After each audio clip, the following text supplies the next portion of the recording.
কবিগুরুর প্রয়াণ দিবসে তাকে শ্রদ্ধা জানিয়ে আমার একটি ছোট্ট নিবেদন, কবিতা পাঠ। সবলা।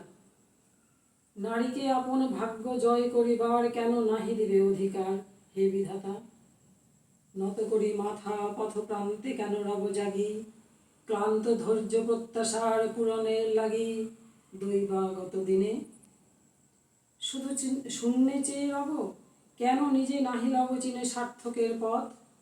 কেননা ছুটব তেজে সন্ধানের রথ দুর্ধর্ষ অশ্বের বাঁধি দৃঢ় বল্গা পাশে।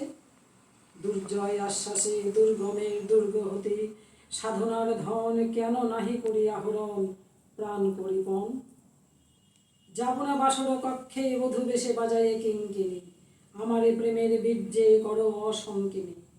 বীর হস্তে বড়মাল্য লব একদিন, সে লগ্ন কি একান্তে বিলীন ক্ষীণদীপ্তি গধূলিতে। কভু তারে দিব না ভুলিতে মোর দীপ্ত কঠিনতা বিনম্র দীনতা। সম্মানের যোগ্য নহে তার, ফেলে দেব আচ্ছাদন দুর্বল লজ্জা। দেখা হবে ক্ষুব্ধ সিন্ধু তীরে, তরঙ্গ গর্জনোচ্ছ্বাস মিলনের বিজয় ধ্বনিরে।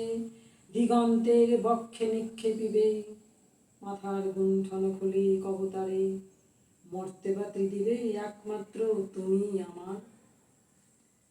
সমুদ্র পাখির পক্ষে সেই ক্ষণে উঠিবে হুঙ্কার পশ্চিম পবনহানি। সপ্তর্ষি আলোকে যবে যাবে তারা পন্থা অনুমানী। হে বিধাতা, আমারে রেখো না বাক্যহীনা, রক্তে মোরে জাগে রুদ্র বিনা। উত্তরিয়া জীবনের সর্বোন্নত মুহূর্তের পরে জীবনের সর্বোত্তম বাণী যেন ঝরে কণ্ঠ হতে নির্বারিত স্রোতে। যাহা মোর অনির্বচনীয়, তারে যেন চিত্ত মাঝে পায় মোর প্রিয়।